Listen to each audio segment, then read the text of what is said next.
11th 9th 10th से ही online field के अंदर घुस गया था, क्योंकि जॉब मेरा वैसे भी नहीं था कि जॉब वगैरह करना है, स्टार्टिंग से ही नहीं था। और अभी मैं अर्निंग भी कर रहा हूँ, लगभग 1-2 लाख रुपए अप्रॉक्सीमेटली मंथली बन जाते हैं। ऐसा क्या कर रहे हो सर डिजिटल मार्केटिंग कर रहा हूँ मैं। मुझे भी साथ लगा लो। तो असिस्टेंट चाहिए आपको? मैं सोचता हूँ सर कुछ ना कुछ आज के डेट में बहुत सारे ऐसे डोमेन्स हैं जिसके माध्यम से आराम से आप चाहो तो 1-2 लाख रुपए आराम से कमा सकते हो, लेकिन उसकी तरफ सर कोई ध्यान ही नहीं देता। उसकी तरफ सब सोचते हैं फ्रॉड है, स्कैम है वगैरह वगैरह, ठीक है, लेकिन उसकी तरफ ध्यान दोगे तो जॉब से ज़्यादा वहाँ पे अपॉर्चुनिटी है। तो बेसिकली आज मैं चाहता हूँ आप इस टॉपिक के ऊपर बात करें कि बहुत सारे ऐसे प्लेटफॉर्म जो लोग सीख करके कर सकते हैं, कोई भी आपके पास स्किल है उसको प्रमोट करके आप पैसा कमा सकते हो। तो क्यों लोग इतने सारे जॉब के पीछे पड़े हुए हैं, मेरी चीज़ समझ में नहीं आता, क्यों एग्जामिनेशन की तैयारी कर रहे हैं। आप में से कितने हैं जो अभी किसी न किसी एंट्रेंस की तैयारी कर रहे हैं? ऑलमोस्ट सब लोग आप किसी न किसी एंट्रेंस की तैयारी कर रहे हो। अब मेरा आप लोगों से क्वेश्चन है, इनका ये कहना है कि मार्केट में इतनी सारी अपॉर्चुनिटीज हैं, तो फिर आप एक इतने कॉम्पिटिटिव वर्ल्ड में क्यों एंटर कर रहे हो, जहां पर के पहले तो एंट्रेंस को क्रैक करना इज नेक्स्ट टू इम्पॉसिबल, उसके बाद में अच्छी जगह पर जॉब मिलना इज नेक्स्ट टू इम्पॉसिबल, उसके बाद में उस जॉब को रिटेन करना भी आने वाले टाइम में और मुश्किल होने वाला है। Why are you doing that? I'm just curious to know. कोई है आप में से जो बोलना चाहेगा, जवाब देना चाहेगा? रिस्क नहीं होता बिल्कुल, मुझे ऐसा लगता है। तो रिस्क जहाँ पे आ जाता है ना, तो वो चीज़ उसमें भी काफ़ी वो हट जाता है। और अगर जिस चीज़ में रिस्क ना हो उसमें सब सपोर्ट करते हैं, फिर हम सोचते हैं सब सपोर्ट ही करें तो ठीक ही होगा, इस यहाँ पे जा रहे हैं तो हम। इन्होंने कहा कि हम एंट्रेंस के लिए इसलिए जाते हैं क्योंकि वहां पर उस पाथ पर कोई रिस्क नहीं होता है। क्या ये सच है, झूठ है? कितने एग्री करते हैं इनकी बात से? तो जब रिस्क है और बहुत रिस्क है, क्योंकि लाखों बच्चे अप्लाई करते हैं उसमें से कुछ का होता है, ये बात हमको पता है, तो फिर क्यों इस पाथ को आप चुनते हो जब यहाँ पे रिस्क भी है और कोई श्योरिटी भी नहीं है? क्यों इस पाथ को चुनते हो? क्यों कुछ और एक्सप्लोर नहीं करते हो? सर पैसे की बात करेंगे, रिस्क की बात करेंगे तो जितना बिजनेस नॉर्मली स्टार्ट किया था उससे कई गुना ज्यादा पढ़ाई में लग जाता है। कितना लग जाता होगा आप में से कोई बताएगा? जो लोग एंट्रेंस की तैयारी कर रहे हैं, नियर अबाउट कितना पैसा लग जाता है? कोचिंग की फीस 6-7 लाख होती है सर। कोचिंग की फीस 6-7 लाख होती है? जी सर, फिर जी में सर 6-7 ले लेते। नहीं 6-7 लाख थोड़ी होती है। यस सर, मुझे आइडिया नहीं है, मैं सीरियसली पूछ रहा हूँ। मतलब एवरेज फीस क्या होती है कोचिंग की एक साल की? 2 से 3 लाख। 2 से 3 लाख रुपए साल की, तो मतलब 2 साल की हो गई 5 से 6 लाख रुपए। तो 6 लाख लगाने के बाद में होने की क्या पॉसिबिलिटी है और नहीं होने की क्या पॉसिबिलिटी है? 99% है कि तो नहीं होगा सर। 99% है कि नहीं होगा। तो रिस्क तो बहुत ज्यादा है यहाँ पर बॉस, ये तो बहुत ज्यादा है। सब एग्री कर रहे हैं इनसे कि 99% है, या अगर ऑप्टिमिस्टिकली भी देखा जाए तो 90% है कि नहीं होगा, 10% है कि हो जाएगा। अगर हम सिर्फ उन्हीं की बात करें जो बच्चे सीरियस हैं, क्योंकि जरूरी नहीं है हर बच्चा जो कोचिंग ले रहा है वो सीरियस भी हो पढ़ाई को लेकर के। तो मैं कह रहा हूँ वो बच्चे जो ब्रिलियंट है, एफर्ट भी पूरा कर रहे हैं और डिजर्व भी करते हैं, तब भी जो पॉसिबिलिटी है आपके सिलेक्शन होने की अच्छी जगह पर, वो 10% है। 90% है कि नहीं होगा। और जब नहीं होगा तो क्या होगा? What is your backup plan? Private college sir. तो वहां भी पैसा लगेगा या वहां पे फ्री में पढ़ाई है? पैसा लगेगा। कितना पैसा लगता है? 4 साल का नियर अबाउट कितना पैसा लग जाता है? 20 लाख रुपए। अच्छा, मेडिकल का तो 80-90 लाख है, बट अगर इंजीनियरिंग की भी बात करी जाए तो 20 लाख रुपए तो मान के ही चलो। तो नियर अबाउट आपने 20-25 लाख रुपए तो लगा दिया अपने घर वालों का। एंड आई एम अज्यूमिंग कि आप कोई बहुत अमीर बैकग्राउंड से नहीं हो, मेजॉरिटी ऑफ यू। आप में से कितने हैं जो मिडिल क्लास से हैं? हाथ ऊपर करिए। मेरा मिडिल क्लास वाला सेशन देखा है आप लोगों ने? यस सर देखा। अगर वो देखा होता तो अभी हाथ ऊपर नहीं करते। मिडिल क्लास मतलब अगर मैं सिंपल वे में पूछूं तो आप में से कितने हैं जिनकी जो हाउस होल्ड इनकम है वो साल की 12 लाख से ज्यादा है? अब हाथ ऊपर करो। इसको मैं दूसरी तरीके से पूछता हूं, आप में से कितने हैं जिनके घर वालों के पास में 20-30 लाख रुपए स्पेयर है, मतलब अकाउंट में पड़ा हुआ है, अगर वो चला भी जाए तो कोई फर्क नहीं पड़ता है? हाथ ऊपर करो।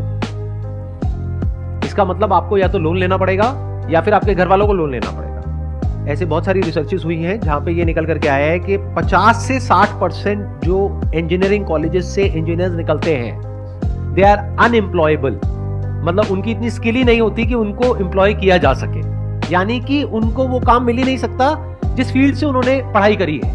या तो उनको अपनी फील्ड चेंज करनी पड़ेगी या अपने आप को डाउनग्रेड करना पड़ेगा। तो 25 लाख की जो आपने इन्वेस्टमेंट करी उसको रिकवर करने में कितने साल लगेंगे?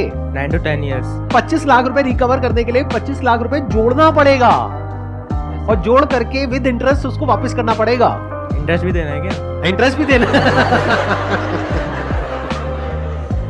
नियर अबाउट हम मान करके चलते हैं, in the best case scenario आपको 20 साल लगेंगे 25 लाख रुपए का जो लोन है उसको चुकाने के लिए या अपने घर वालों को वापस करने के लिए।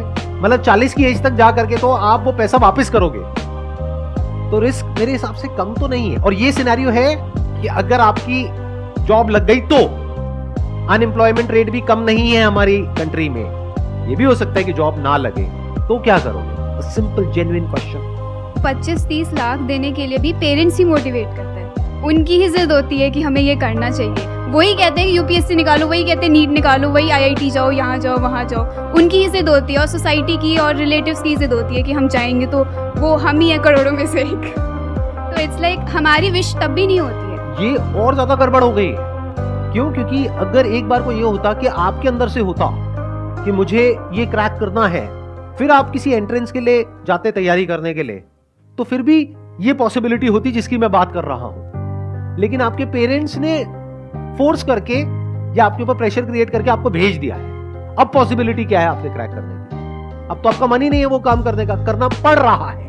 एक है कि आप खुद अपने अंदर से मोटिवेटेड हो, बाहर से किसी एक्सटर्नल मोटिवेशन की आपको जरूरत नहीं है, तब फिर भी होने की पॉसिबिलिटी है, बशर्ते कि आपके अंदर वो कैपेबिलिटी भी हो उसको क्रैक करने की। लेकिन अगर आपका खुद का ही मन नहीं है, लेकिन पेरेंट्स का प्रेशर है, सोसाइटी का प्रेशर है, उसकी वजह से आप जा रहे हो, तो वहां जाकर के क्या करोगे? बहाने ढूंढोगे, क्लास बंक करने के, टाइम पास करने के तरीके ढूंढोगे, रात को बैठ करके वीडियो गेम्स खेलोगे, या क्या करोगे वो मुझे बताने की जरूरत नहीं है डिटेल में, आपकी हंसी से पता लग रहा है। घर वालों को तो ये लगता है कि मेरा बच्चा तो पता नहीं क्या कर जाएगा, अगला सुंदर पिचाई यही है, हमारे घर में ही पैदा हुआ है। लेकिन आपको तो पता है ना अंदर से आप क्या हो, तो इसका मतलब क्या है? वो पैसा पूरी तरीके से बर्बाद होने वाला है। बड़ा नुकसान किसका है, आपके पेरेंट्स का या आपका? क्यों? आपका क्यों है? जवाब दो। सर हमारे लिए टाइम भी उतना ही वैल्यूएबल है पैसों से भी, क्योंकि अगर हमारा पैसे तो हमने पेरेंट्स ने लगा दिए और हमने टाइम भी वेस्ट कर दिया, बट हमारा जो टाइम चला गया वो टाइम अब नहीं आने वाला। तो आपका टाइम वेस्ट हो जाएगा, दैट इज 1। 2, फिर एक ऐसा टाइम आ जाएगा जब जा करके आपको कोई भी जॉब होगी, कैसी भी जॉब होगी, लेनी पड़ जाएगी, करनी पड़ेगी, इतना प्रेशर आ जाएगा पीछे से। तो नुकसान अल्टीमेटली किसका हुआ पूरी लाइफ के लिए? हमारा ही होगा। आपके पेरेंट्स का तो पैसों का नुकसान हुआ, आपकी तो लाइफ ही खराब हो गई। अब बताओ इस प्रॉब्लम का सोल्यूशन क्या है? लगाओ दिमाग। और अभी तो मैंने एआई के बारे में तो बात ही नहीं करी है कि एआई का एजुकेशन के ऊपर क्या असर आने वाला है और जॉब मार्केट पे क्या असर आने वाला है, उसके बारे में तो मैंने बात ही नहीं करी। सर इस प्रॉब्लम का जो सॉल्यूशन है, मुझे जो लगता है हर जगह आपको ट्राई करना चाहिए। जैसे मैं खुद बताऊँ तो मैं 10 इयर्स जब था, 10 साल का, तब मैं यूट्यूब ट्राई किया, फिर मैं गेमिंग में एंटर किया, फिर मैंने ई स्पोर्ट्स भी खेला, फिर मैं एक sir professional level under 16 cricket career भी चूज़ किया था मैंने। वहाँ पर sir due to physical issues वहाँ पर मैं नहीं कर पाया। बाकी सर अब मैं आया हूँ इस डिजिटल मार्केटिंग के एरा में। यहाँ पर sir 3-4 sources of income already मैंने बिल्ड कर लिया है, जिससे कि मेनली मेरा 50 to 1 लाख रुपीज़ महीने का जनरेट होता है। अभी आपकी एज कितनी है? 15.5 ऑलमोस्ट, लाइक 16 राउंड फिगर। 16 साल। Yes sir. तो आपके घर वाले खुश हैं? बिल्कुल खुश होंगे सर। 16 साल का लड़का घर में सर 1 लाख रुपए अगर महीने का दे रहा है तो खुश तो होंगे। लेकिन मेरा सजेशन आपको ये है, प्लीज डोंट माइंड इट, कि Okay, अभी ये जो क्विक आपको सक्सेस मिली है ना, इसको दिमाग पे मत चढ़ने देना, नहीं तो बहुत गड़बड़ हो जाएगी। ये मत समझने लग जाना कि मैं 50,000 रुपए, लाख रुपए महीने का कमा रहा हूँ, क्योंकि ये कोई फिक्स नहीं है। आज आप कमा रहे हो, कल कम भी हो सकता है, जीरो भी हो सकता है। तो always keep your feet on ground and be prepared for all kinds of situations. जो आप कर रहे हो वो सही है। सर एक छोटी सी प्रॉब्लम है, जैसे कि अभी मैंने टारगेट लिया कि मुझे मंथली का 1 लाख करना है, तो वो मैंने 1 बार 2 बार टारगेट को अचीव कर लिया। बट सर जब मैं नेक्स्ट अब टारगेट को अपना बड़ा करता हूँ, जब उसको इंक्रीज करता हूँ थोड़ा सा, तो सर वो कंफर्ट जोन वाली फीलिंग आने लगती है। मन में ये होता है कि अरे पहले भी तो किया है, अब भी कर लेंगे।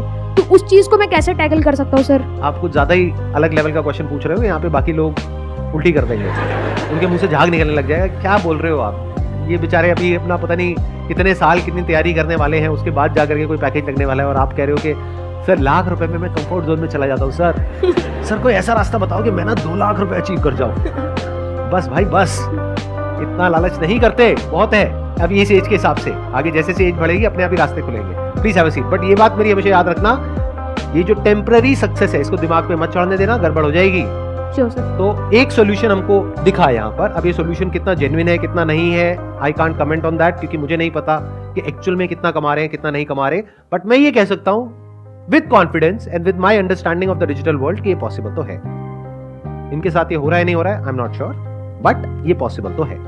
मैं ये कहना चाहती हूँ, जैसे इन्होंने डिजिटल मार्केटिंग या नेटवर्क के बारे में जो भी बताया, ठीक है, कई बार ऐसा होता है कि हम भी ट्राई करना चाहते हैं कि चलो हम भी चलते, इतना अच्छा पैसा है, जाते हैं, वो कुछ पैसे लेते हैं हमसे, वही 1-2 हज़ार कि हाँ हम आपको सिखाएंगे, ये करेंगे वो, फिर हमें वो 3-4 दिन की ट्रेनिंग देते हैं, और उसमें ना कई लोगों को नहीं पता चलता, बट वो ना पूरे माइंड को हमारे इधर से उधर कर देते हैं। हमें बहुत सारा पैसा दिखाते हैं कि इतना पैसा है, क्या करोगे बताओ, बंगला खरीदोगे, क्या खरीदोगे, जबकि खुद उनके पास कुछ नहीं होता है। ज़्यादा से ज़्यादा एक मोटरसाइकिल होती है बस, उसमें ही वो भी दिखाते आप ही के हैं। पैसों से खरीदी होती है। हाँ, और कहते हैं कि देखो मैंने ये टारगेट बनाया, मैंने ये अचीव करा, आप क्यों नहीं कर सकते हो, बस 1 साल दे के देखो, ये करके देखो, ऐसे करते हैं। और एक बार जब इंसान इस चीज़ में जाता है तो फिर उसको तो फ्रॉड ही लगता है सब चीज़ की, हाँ फ्रॉड है। आपने कभी ऐसा ट्राई किया? हाँ मैंने किया है। आपने कितने पैसे दिए थे? मैंने दिए थे 500 रुपये।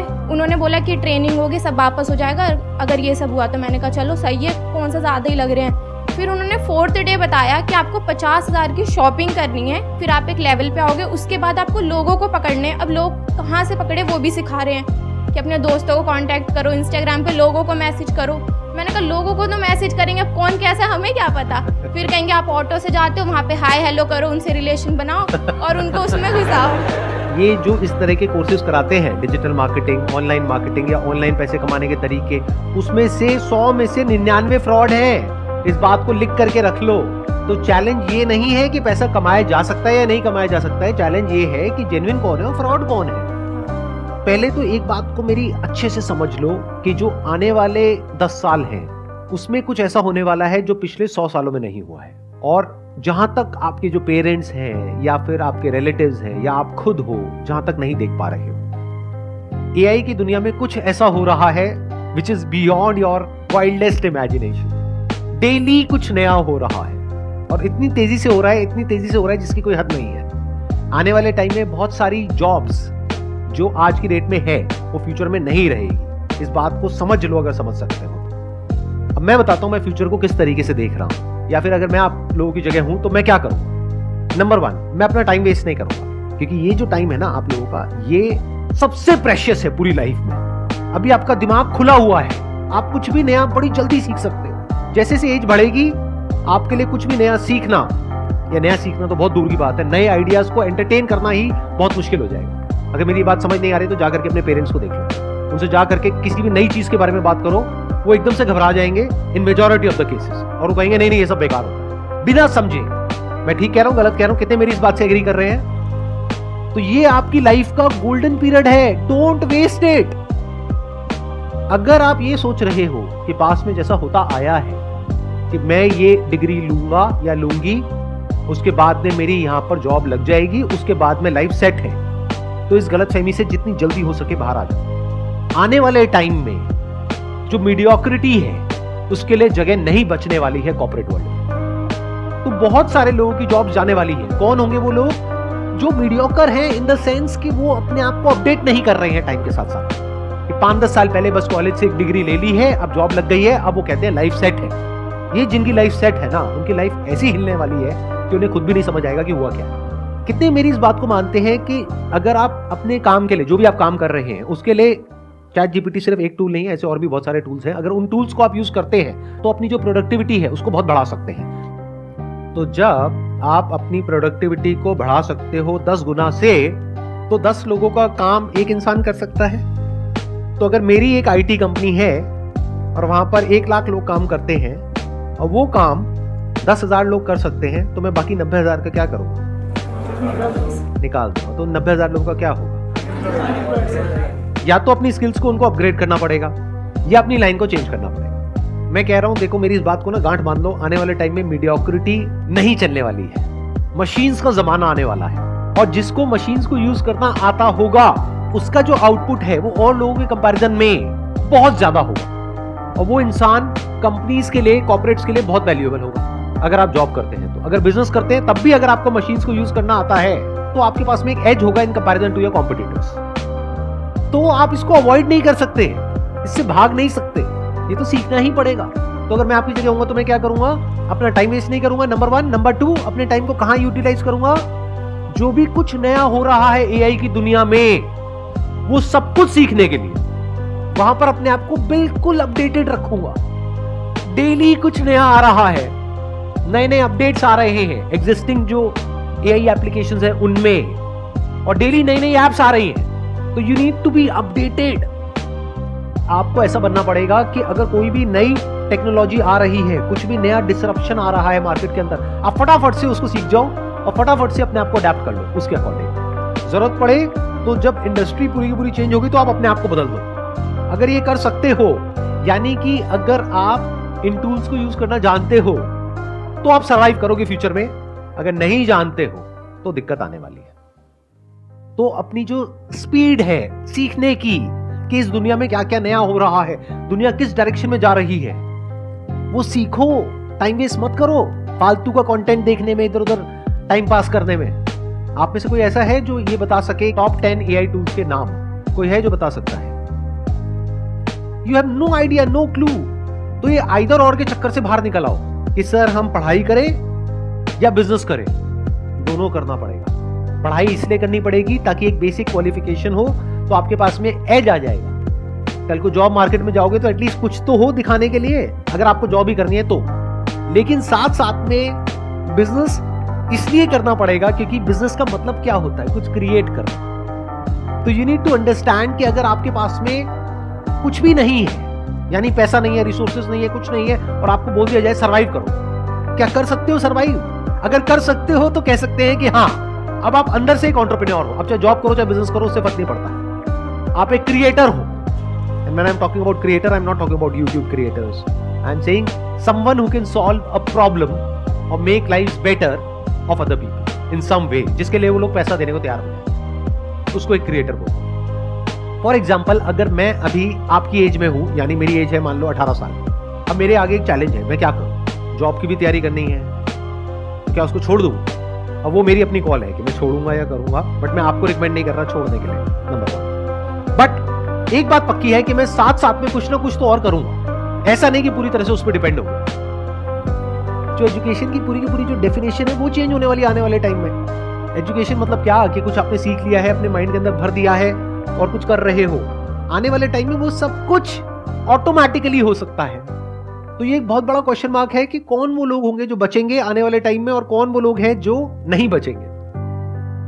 If you can connect the dots, यानी अलग अलग चीजों को देख करके आप किसी तरीके से कुछ ऐसा क्रिएट कर सकते हो जहां से आप पैसा कमा सकते हो और सरवाइव कर सकते हो फाइनेंशियली, इंडिपेंडेंटली, अपने बेस पर, तो फ्यूचर आपके लिए है। लेकिन अगर आप कहते हो कि मैं तो सिर्फ इस डिग्री के बेस पे सरवाइव कर सकता हूं, तो आने वाले टाइम में उस डिग्री की इतनी वैल्यू नहीं रह जाएगी। इस स्किल की वैल्यू होगी जिसकी मैं बात कर रहा हूं, यानी कि कुछ अलग अलग हो, उसको जोड़ दिया जाए और कुछ ऐसा क्रिएट कर दिया जाए कि जहां से पैसा कमाया जा सके। फॉर एग्जाम्पल, आज हर दूसरा इंसान यूट्यूबर बनने के बारे में सोच रहा है। तो यूट्यूब में जो सबसे हाई पेइंग जो सेक्टर है वो है BFSI सेक्टर, यानी banking, finance, securities and insurance. तो मैं क्या करूंगा, मैं ऐसे टूल्स ढूंढूंगा जहां पर मैं ऑटोमेटिकली कुछ सेकंड्स के अंदर अंदर कुछ वीडियोस बना सकूं। और पहले मैं YouTube पे जा करके देखूंगा कि कौन सी ऐसी वीडियोस हैं जिसके ऊपर बहुत व्यूज आ रहे हैं या जिसकी सर्च वॉल्यूम बहुत ज्यादा है, गूगल पे और YouTube पे। क्योंकि अगर गूगल पे ज्यादा है तो देयर इज अ पॉसिबिलिटी कि YouTube पे भी ज्यादा होगी। अब मेरी इस थॉट प्रोसेस को समझना, आइडिया को मत पकड़ना, गड़बड़ हो जाएगी। आइडिया को पकड़ोगे फिर वही बंद दिमाग की तरह कॉपी करने लग जाओगे। लेकिन अगर थॉट प्रोसेस को समझोगे तो कुछ भी कर जाओगे। एक प्रैक्टिकल एग्जांपल दूं, एक वेबसाइट है by the name of pictory.ai, जहां पे आप टेक्स्ट इनपुट करोगे और वो उसको वीडियोस में कन्वर्ट कर देगा कुछ सेकंड्स के अंदर अंदर। ये काम करने में यूजुअली 2 से 4 दिन लगते हैं। तो क्या यहां से आपके दिमाग में कुछ आ रहा है या नहीं आ रहा? अगर आ रहा है तो कह सकते हैं कि आप एक प्रॉब्लम सॉल्वर हो, आप एक क्रिएटर हो, आप क्रिएटिव हो। तो एक दिन में कितनी वीडियोस बन सकती हैं? बहुत सारी। लेकिन वीडियोस बनाने से पहले मुझे ये समझना होगा कौन सी वीडियोस ऐसी हैं जिसके वायरल होने के चांसेस हैं। तो पहले मैं ये स्टडी करूंगा लोग सर्च क्या कर रहे हैं गूगल पे और यूट्यूब पे। फिर वो स्टडी करके, for example, if people are searching for what is a mutual fund, तो क्या हो अगर इस तरह की मैं वीडियोस जनरेट करूं थ्रू AI। अब मुझे उसके लिए कंटेंट चाहिएगा। कंटेंट राइटिंग स्किल्स मेरी इतनी अच्छी नहीं है, मेरी इंग्लिश इतनी अच्छी नहीं है। मान लो मैं हिंदी मीडियम स्कूल से पढ़ा हूं, मैं क्या करूंगा, ChatGPT पे जा करके लिख दूंगा what is a mutual fund, what are the benefits of investing in a mutual fund. तो ChatGPT पूरा का पूरा मेरे को टेक्स्ट दे देगा। उस टेक्स्ट को मैं रन करूंगा पायरेसी के लिए कि कहीं किसी तरीके से किसी के राइट्स वायलेट तो नहीं हो रहे हैं। ऐसी भी कुछ वेबसाइट्स हैं। तो जब मैंने चेक कर लिया और मुझे ये श्योरिटी आ गई कि किसी के राइट्स वायलेट नहीं हो रहे हैं, उस टेक्स्ट को ले जा करके मैं एंटर करूंगा पिक्टोरी में।